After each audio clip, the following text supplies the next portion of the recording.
নমস্কার বন্ধুরা, আশা করছি আপনারা সবাই ভালো আছেন এবং সুস্থ আছেন। আমি রাখি, আমার চ্যানেলে সবাইকে জানাই অনেকটা স্বাগত। তো বন্ধুরা, প্রতিদিনের মতো আজও চলে এসেছি এমন কিছু টিপস নিয়ে যেটা আপনাদের অনেকটা কাজে আসতে পারে এবং আপনারা নিজেদের জন্য একটু সময় বের করে নিতে পারবেন। তাই চলে এসেছি আমার প্রথম টিপসে। বন্ধুরা, প্রথম টিপসে এখানে আছে আমি যে কোনো একটা কাপড় নিয়ে নিয়েছি। আমরা যখন বাজার থেকে নতুন জামা কাপড় কিনি, দেখবেন অনেক সময় সেই জামা কাপড়ের মধ্যে না একটু ছেঁড়া এসে যায়, দেখা গেলো একটু ছিদ্র আছে, এমন একটা সমস্যা হয়ে যায়। তাছাড়াও আমরা বাড়িতে ব্যবহার করছি এমন কোনো জামা কাপড়, আমাদের নতুন জামা কাপড় কোনো কারণবশত পিঁপড়েতে একটু কেটে দিয়েছে কিংবা কোনো কারণে একটু ছিদ্র হয়ে গেছে, তখন সেই দামি দামি জামা কাপড় আমাদের কিন্তু বাদ দিতে ইচ্ছা করে না। তো আমরা কী উপায়ে এই সমস্ত জামাগুলোকে ঠিক করব? অনেকে আমরা রিপু করি অথবা সেলাই করে সেই জায়গাটা ঠিক করে নিই, কিন্তু সেলাই করলে দেখবেন সেই জায়গাটা দেখতে একটু খারাপ লাগে। তাই আমরা রিপু করা, সেলাই করা বাদ দিয়ে কিভাবে এই জামা কাপড়ের ছোট ছিদ্র অথবা ছোট্ট একটু ছিঁড়ে যাওয়া জায়গাটাকে আমরা কিভাবে ঠিক করে নেব, তারই কিন্তু ছোট্ট একটা টিপস আমি নিয়ে চলে এসেছি। তো কি করব, সেই যে জায়গায় ছিঁড়ে গেছে সেটাকে উল্টো করে নিতে হবে। উল্টো করে এই উল্টো যে জায়গাটা, এই জায়গায় একটা সেফটি পিন নিয়ে নেব। নিয়ে এই যে সুতোগুলোকে উল্টো দিকে এইভাবে টেনে নেব। উল্টো দিকে মানে যে দিক থেকে ছিঁড়ে গেছে তার উল্টো দিকে সুতোগুলোকে একটা জায়গায় আমরা করে দেওয়ার চেষ্টা করব। কিভাবে আমি কাজটা করছি ঠিক সেইভাবেই কিন্তু কাজটা করতে হবে। সুতোগুলোকে দেখতেই পাচ্ছেন, যে সুতোগুলো সাইডে সাইডে চলে গেছে, জায়গাটা ছিদ্র হয়ে গেছে, সেই ছিদ্রগুলোকে আমি বন্ধ করে দিচ্ছি সুতোগুলো টেনে টেনে। তো এইভাবে যদি কাজটা করেন তাহলে দেখবেন অনেক অংশে কাজটা কিন্তু সহজ হয়ে গেছে। সেই ছিদ্র জায়গাটা কিন্তু আর ছিদ্র থাকছে না। এবার এইভাবে কিন্তু জামাটা আমরা ইউজ করতে পারবো না। তো কি করতে হবে, এরকম ছিদ্র জায়গায় সুচের সাহায্যে অথবা সেফটি পিনের সাহায্যে তো এক জায়গায় করে নিলাম, সুতোগুলো নিয়ে নেব। যে কালারের শার্ট অথবা টি শার্ট, জামা, চুড়িদার, যে কোনো জিনিস হোক, যে কালার সেই কালারের নেল পলিশ নেওয়ার চেষ্টা করবেন। যদি সেই কালার না থাকে ট্রান্সপারেন্ট নেল পলিশও নিতে পারেন, আর অনেকটা এক এরকম কোনো কালারও নিতে পারেন। আমি এখানে অনেকটা এক আছে সেই কালারটা নিয়ে উল্টো দিকে একটু নেল পলিশ লাগিয়ে দিচ্ছি। বন্ধুরা, এইভাবে যদি নেল পলিশের একটা কোটিং করে দিতে পারি তাহলে কিন্তু ওই যে সুতোগুলো আর কখনো সাইডে সরে যাবে না। এবার এটাকে শুকিয়ে আমি দেখিয়ে দিচ্ছি। শুকিয়ে গেছে, শুকিয়ে এই জায়গাটা কতটা ছিদ্র ছিল সেই জায়গাটা কিন্তু আর ছিদ্র নেই। দেখলে কিন্তু বুঝতেই পারা যাচ্ছে না এখানে কোনো ছেঁড়া অথবা ছিদ্র ছিল। উল্টো দিকে নেল পলিশটা দেখতেই পাচ্ছেন, এটা শুকিয়ে গেছে। আর এই যে সোজা দিকটায় কোনো ছিদ্র আর বোঝা যাচ্ছে না। এইভাবে জামা কাপড় ইউজ করলে দেখবেন কোনো সমস্যা হবে না। আশা করছি টিপসটা অনেকটা ভালো লেগেছে। চলে এলাম পরবর্তী টিপসে। এখানে একটা সেলুটেপ আছে। সেলুটেপ আমরা কিন্তু সবাই ইউজ করি। দেখা গেলো কোনো কিছু ছিঁড়ে গেলে সেলুটেপ দিয়ে আটকে দিই, বিভিন্ন কাজে আমরা সেলুটেপ ব্যবহার করি। কিন্তু এই সেলুটেপের একটা প্রবলেম আছে, এর এই যে মুখটা আমরা কিন্তু খুঁজেই পাই না। মানে এতটা সমস্যা লাগে যখন আমাদের প্রয়োজন হয় সেলুটেপটার, সেই মুখটা খোঁজার জন্য কিন্তু আমাদের মাথাটা খারাপ হয়ে যায়, খুঁজে পাই না। তাই একটা পেন নিয়ে নিয়েছি। পেনের সাহায্যে কিন্তু সেলুটেপের মুখ খুব সহজে খুঁজে নিতে পারবো। কি করতে হবে, এইভাবে সেলুটেপের মধ্যে পেনটাকে ঘষতে হবে। তাহলে যে জায়গাটা একটু বাঁধো বাঁধো হবে, মনে হবে একটা সন্দেহ মনে হচ্ছে, সেই জায়গাটা ভালো করে খুঁজে দেখতে হবে। মানে পেন দিয়ে যদি এইভাবে একটু চেপে চেপে দেখতে পারেন তাহলে কিন্তু বুঝতে পারবেন ওই জায়গাটা মুখ আছে কি না। এবার মুখ যদি থাকে তাহলে তো কোনো সমস্যা নেই, হাত দিয়ে একটু টান দিলে মুখটা খুলে আসবে। তো বন্ধুরা, এইভাবে কিন্তু আপনারা সেলুটেপের মুখ খুব সহজেই খুঁজে নিতে পারেন। এবার একটা কথা বলি, সেফটি পিনের সাহায্যে আমরা কিন্তু অনেক বড় একটা সমস্যার সমাধান করতে পারবো। কি সেই সমস্যাটা, এই যে সেলুটেপের যে মুখটা আটকে যায় মানে হারিয়ে যায়, এই সমস্যার মধ্যেই যদি না পড়তে হয় তাহলে কেমন হয়। তো আমরা নিয়ে নেব একটা ছোট সেফটি পিন। ছোট একটা সেফটি পিনের সাহায্যে কিন্তু এই সমস্যা থেকে রেহাই পেয়ে যাব। আমরা সেলুটেপ মুখ খুলে একটা মাথায় এইভাবে যদি সেফটি পিন লাগিয়ে দিই তাহলে দেখবেন আমাদের সেফটি পিনটা এখানে সেট হয়ে থাকলো। যখন আমাদের কাজের সময় প্রয়োজন হচ্ছে টেপটার মানে সেলোটেপের, তখন এই সেফটি পিন ধরে টান দিলেই কিন্তু সেলোটেপটা উঠে যাবে। তো দেখতেই পাচ্ছেন বন্ধুরা কতটা সহজে কিন্তু আমি কাজটা করে নিলাম।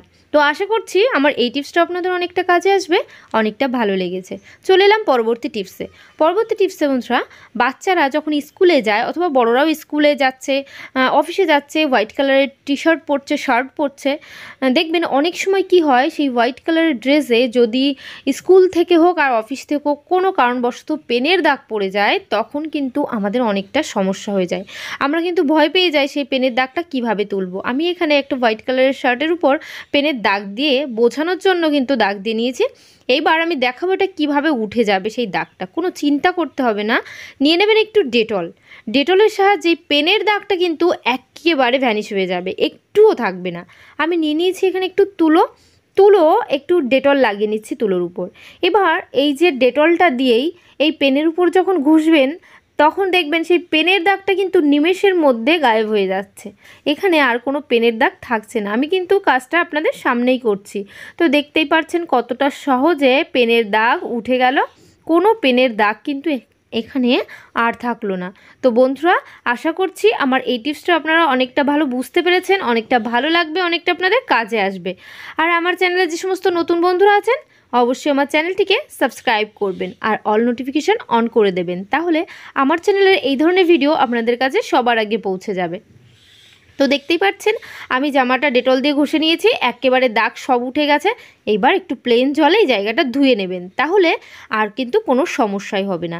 তো আশা করছি বন্ধুরা আমার এই টিপসটা আপনাদের যদি ভালো লাগে বন্ধুদের সঙ্গে শেয়ার করতে ভুলবেন না। চলে এসেছি পরবর্তী টিপসে বন্ধুরা, আমরা যখন ফোন দেখি, দেখবেন অনেক সময় ফোন দেখতে দেখতে আমাদের হাতটা ব্যথা করে যায়। অনেক সময় আমরা রান্নাঘরে অনেক ধরনের রেসিপি দেখে রান্না করার চেষ্টা করি, তখন কিন্তু ফোনটা রাখা যায় না। যেখানেই হেলান দিয়ে রাখি সেখান থেকে গড়িয়ে পড়ে যায়, একটা সমস্যা হয়। অনেক সময় দেখবেন আমাদের কাছে যদি স্ট্যান্ড থাকে ফোনের, তখন তো খুব ভালো, সেই স্ট্যান্ডে আমরা রাখতে পারি। যদি স্ট্যান্ড না থাকে সেক্ষেত্রে আমরা কি করব। আমরা কিন্তু ছোট্ট একটা উপায়ের মাধ্যমে ফোনটাকে আমরা দেখতে পারি, যার ফলে আমাদের হাতে ব্যথা করবে না। ফোনটা দেওয়ালে যদি রেখে দিই, সে দেওয়াল থেকে পড়েও যাবে না। দেওয়ালে অনেক সময় হেলান দিয়ে রাখি না, কি করব, এই ধরনের চার্জারের যে অ্যাডাপ্টারগুলো আছে, অ্যাডাপ্টারের সাহায্যেই আমাদের এই সমস্যার সমাধান হয়ে যাবে। আমরা যদি অ্যাডাপ্টারটা এইভাবে রেখে তার উপর এইভাবে ফোনটাকে রেখে দিতে পারি, তাহলে কিন্তু আমাদের ফোন দেখার যে সমস্যাটা আর থাকবে না। আমাদের প্রয়োজন মতো ভিডিও এখানে চালিয়ে নিতে পারবো, চালিয়ে আমরা কিন্তু আমাদের ভিডিওগুলো দেখে নিতে পারবো। রান্নাঘরে যখন কাজ করছি আর বাচ্চারা যখন দেখছে, এইভাবে যদি না দিয়ে দিই, বাচ্চারা কিন্তু বারবার এখানে ওরা নানান ধরনের খাবার দাবার খায়, স্কিনের উপর লাগিয়ে দেবে, অনেক সমস্যা হবে। তাই একটু চোখের থেকে দূরে যদি এইভাবে আমরা সেট করে দিতে পারি, তাহলে ওদের চোখের সমস্যাটাও হবে না। আর আমরা যারা রান্নাঘরে ব্যবহার করব, তাদেরও কিন্তু দেওয়ালের থেকে হেলান দিয়ে রেখে দিয়েছি, সেখান থেকে যে পড়ে যাচ্ছে বারবার, সেই সমস্যাও কিন্তু আর হবে না। আশা করছি বন্ধুরা আমার এই টিপসটা আপনাদের অনেকটা কাজে আসবে, অনেকটা ভালো লেগেছে। চলে এলাম পরবর্তী টিপসে। এখানে আছে একটা তালা। তো তালা আমরা তো আমাদের সেফটির জন্য ব্যবহার করি, কিন্তু আজ আমাদের হেলথের জন্য কিন্তু এই তালাটাই ব্যবহার করব। কি করব, এখানে একটা লোহার তালা নিয়ে নিয়েছি, আর আমরা কি করব, একটা সসপ্যানের মধ্যে জল নিয়ে নিয়েছি। এবার এই যে জলটার মধ্যে আমি কিন্তু লোহার এই তালাটা দিয়ে দেব। আপনারা যে শুধু তালাই দিতে হবে তা না, লোহার অন্য কোনো পাত্র জলের মধ্যে দিয়ে দিতে পারেন। এবার এই সসপ্যানটাকে আমরা কি করব, গ্যাস ওভেনের উপর বসিয়ে দিয়েছি। এবার বসিয়ে এই জলটাকে কিন্তু আমরা গরম করে নেব। কেন গরম করব, কারণ এই যে তালার মধ্যে যে লোহার গুণাগুণগুলো আছে জলের মধ্যে সম্পূর্ণ মিশে যাবে। এবার জলের মধ্যে এই লোহার গুণাগুণ যদি মিশে যায়, এবার জলটাকে একটু উষ্ণ হতে দেব, যদি খুব গরম হয়ে যায় একটু ঠান্ডা হতে দেব। তারপর এই জলটাকে যদি আমরা রেগুলার খেতে পারি, দেখবেন এরকম একটা গ্লাসে ঢেলে নেবেন। ঢেলে এই জলটা রেগুলার যারা খেতে পারবেন, যাদের শরীরে হিমোগ্লোবিনের মাত্রা কম আছে, রক্ত শরীরে ভালো গড়ছে না, তারা যদি লোহা ভেজানো জলটা খেয়ে নিতে পারেন, তাহলে তাদের শরীরে রক্তের সমস্যা কিন্তু কমে যাবে। তো বন্ধুরা, শুধু তালার সাহায্যেই না, যে কোনো লোহার জিনিস কিন্তু ভিজিয়ে নিতে পারেন। এইবার আমরা কি করব, যে উষ্ণ জলটা এক্সট্রা আছে, সেই জলটা আমরা কিন্তু ফ্রিজের মধ্যেও রাখতে পারি। দেখবেন অনেক সময় ঠান্ডা জল দিলে অনেকটা দেরি হয় বরফ জমতে। যদি এরকম উষ্ণ জল আমরা এখানে দিয়ে দিতে পারি এই কিউবের মধ্যে, তাহলে কিন্তু এখানে খুব সুন্দর আইস কিউব তৈরি হয়ে যাবে অনেকটা তাড়াতাড়ি। আর আমাদের প্রয়োজন হলে এখান থেকে একটা কিউব বের করে আমরা খেয়ে নিতে পারবো। তাহলে দুটো উপকার, বরফ তাড়াতাড়ি জমছে, আর দ্বিতীয় হচ্ছে যাদের শরীরে আয়রনের কম আছে, তাদের শরীরে অনেকটা আয়রনও তৈরি হয়ে যাবে। তো আশা করছি বন্ধুরা আমার এই টিপসটা আপনাদের অনেকটা কাজে আসবে, অনেকটা ভালো লেগেছে। তো আজকের ভিডিও আমি এখানে শেষ করছি। সবাই ভালো থাকবেন, সুস্থ থাকবেন। তো বাই, টাটা, আবার নেক্সট ভিডিও দেখা হবে।